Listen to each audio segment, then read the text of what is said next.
موتوما فدرالوا ديمقراطوا ريبوبليكا إثيوبيا كبجمو دكتور أبي أحمد ولين تاسيسيدا أغاتو برقوت بكينيات أكنور دفتن سنافير وكيسن أرساغوتاني أوبينيف يادكنوف يروكيسن نولاكو كيسنيفس ردي بيامس مكاهر دفتوتا أوبينين قدان سنغلتي فتا أكما بيكا مغا ميغا في جلق أبات يروجينو بؤابيك أبسو أمة أوروموساتو كان سبب سبلموتا في أمتوتا بيا كينيا أمرا أبنيرون إلالو بوا كمي في دي جتني إلالو كمي تنوت إنترتو كان قبصوني أمتوتا بيا كنا كيستو قبصورمو دوبا دي بني غافلال چنكي بايتين چنينسو بايتين ركو قدا كيس دربيتس كي إنجي فنو غاف أرغتو rakkoon inni guddaa waan keessa dabarte dagatta. Uummanni Oromoo jaarraa lama sadii ture. Uummata guddaa, uummata kabajamaa, uummata sodaatamaa waan yaade galmaan ga'uu kan danda'u. Uummata cimaa ture.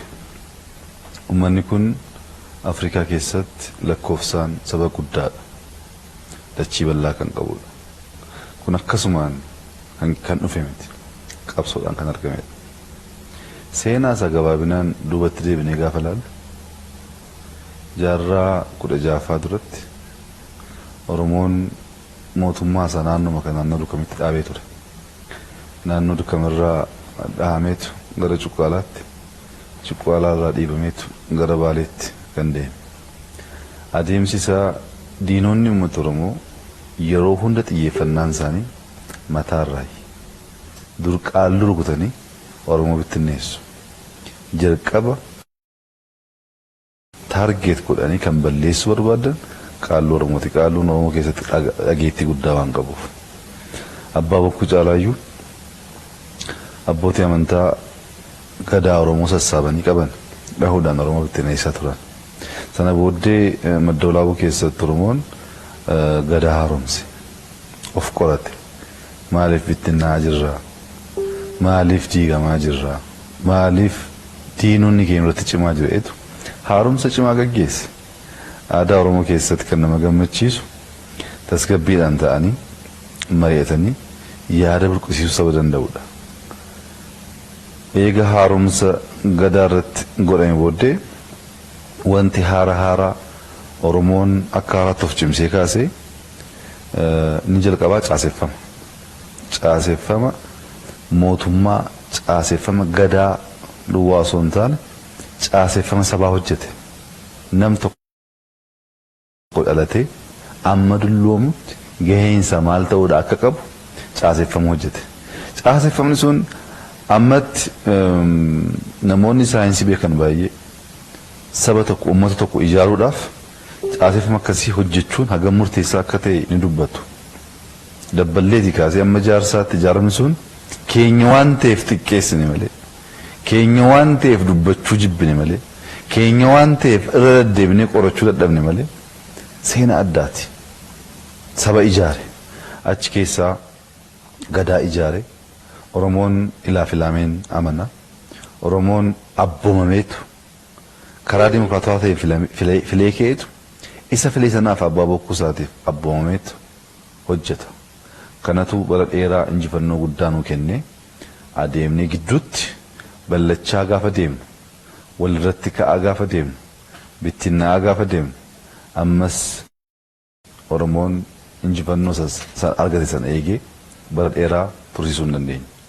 Injifannoof qabsaa'uuf eega injifannoo fidan booddee injifannoo eeguun garaagara.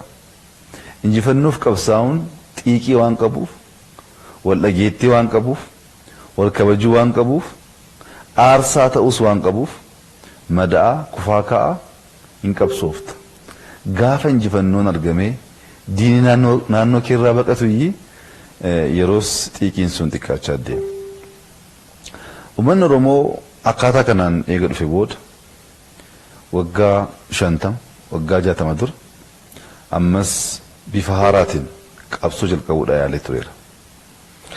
Akka fakkeenyaaf Hayilamaariyaam obbo Hayilamaariyaam Gammadaa kaasuu dandeenya. Jeneraal Taaddasee Birruu kaasuu dandeenya. Oromoo ijaaranii Maccaaf Tuulamaa ijaaranii akka haaraatti eenyummaa keenya akka beeknu of akka beeknu seenaa biyya kana keessatti Oromoon geessa taphachuu akka danda'uuf carraaqqii guddaa godhanii jiru. Abbootiin keenya kun carraaqqiin isaan godhan namoonni baay'ee akkuma cabee afetti yaadu cabee nafne kan jiraatu guddate booddee Oromoon baratanii karaa saayinsawaa ta'een waa'ee sabaa yaaduu jalqaban kan akka Dr. Hayilee Fidaa, kan akka Baaroo Tumsaa, kan akka Bozagayyaa Asfaaw namoonni beektoonni baay'ee Oromoo akka haaraatti tooftaa garaagaraatiin Oromoo ijaaranii qabsaa'uuf yaalii guddaa godhanii jiru. Dr. Hayilee Fidaa fudhannee yeroo jalqabaatiif qubeen afaan Oromoo akkaataa kamiin tarraa'uu barraa'uu akka qabu nama barreessedha. Nama uummata kanaaf gatii guddaa kaffaledha.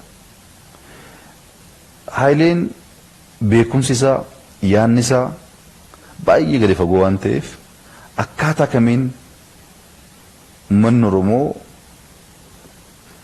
bakkeetti dhiibamee akka nafne gara giddu galeessaa dhufuu akka danda'u aangoo hirachuu akka danda'u fageessee kan yaadu nama sammuu addaa qabu ture. Baaroo Tumsaa hundaa ol Oromoo tokkoomsuuf bahalixaa seenaan Baaroo Tumsaan hojjete Oromoon dubbatee barreessee kan fixu miti. Namoonni lamaan kun garmalee wal hubatu,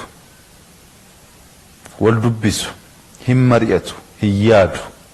Karaa kamiin tooftaa maaliitiin injifannootti dhiyaachuu akka danda'an hin beeku. Garuu lamaan isaanii hin nyaanne balleessine. Amma dubbatamuu fi qabuun dubbatameef. Dubbatamuu duwwaa osoo hin taane badiimsa isaanii duuti isaanii keenyuma badiima keenya. Namatu ajjeese.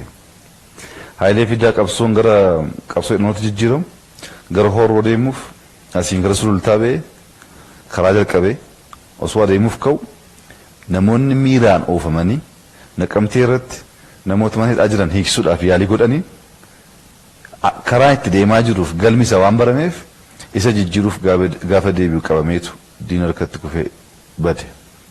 Baaroon beektu qabsoof gara Harargeetti ba'ee achitti kan bade. Namoota beektota akkasii dhabne. Bozagayyaa Asfaaw mana hidhaa keessa galan. Akka Dooktar Maraaraa fa'aa mana hidhaa keessa galan. Namoonni akkasii baay'eedha. Qabsoo namoota kanaa dagannee injifannoo haaraa finne jechuu hin dandeenyu. Qabsaa'u jararraa barre. Tooftaa haaraa uumuun injifannoof geessuu akka danda'u halkanii guyyaa dhama'uu dadhabuu akka barbaachisu hubannee achi jalatti guddaniif qabsoo kan jalqabne. Namoonni kun qabsaa'uu duwwaa osoo hin taane Bozagayyaa Asfaaw fa'aan obbo Baaroo Tumsaa fa'aan qabsoon jarri gaggeessan keessaa injifannoon inni guddaa saba keenyaaf jarri fiduu danda'anii Oromoon abbaa lafaan turre. Abbaa lafummaasaa deebisuu keessatti barattoonni kun gaheen isaanii adda. Waan guddaa godhanii abbaa lafummaasaa seeraan akka mirkanaa'u gochuu danda'anii jiru. Dachiin Oromiyaa Oromootaaf akka taatu gochuu danda'anii jiru. Seenaan kun ittuma fufaa deemeetu bara 1983 dhaabbileen 5 akkas ta'an maqaa Oromootiin qabsaa'an turaniiru.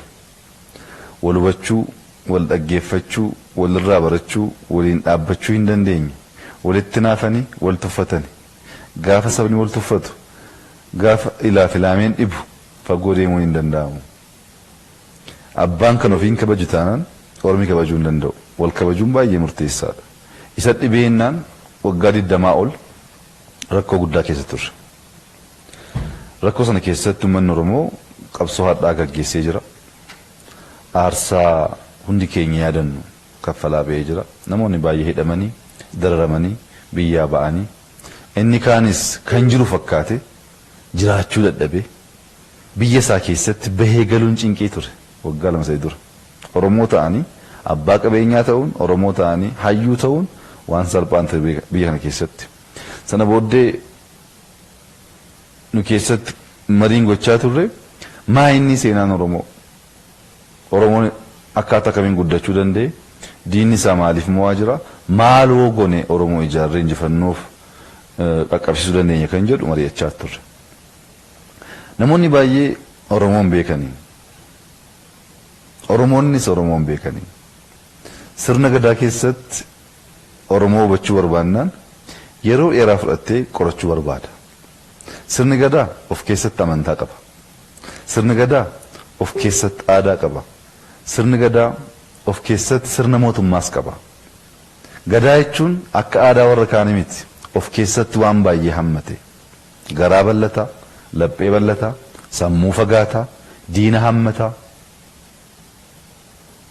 Diina hammachuu caalaa qabeenya uumamaa eeguuf tiiksus beeka. Amma namoonni baay'ee odaa jalatti Oromoon irreecha gaafa kabaju maaliif odaa jala akka deemu Oromoonni baay'een beekani. Odaanumti horaa sadee jiru kun odaan takkichi sun yeroo tokko tokko shamarran ta'a yeroo kaan dhiira ta'a. Odaan akka warra kaanii miti. Yeroo firii buusee yeroo irreecha akkasii odaan shamarran ta'a. Sanyiinsa sanyii dubartii ta'a. Booda yeroo biraa immoo sanyii dhiiraa ta'a. Of keessatti odaan ummanni Oromoo irreeffachuuf itti deemu sun ida'amuu beeka. Sanyiidhaan uumamaan ida'amuu beeka.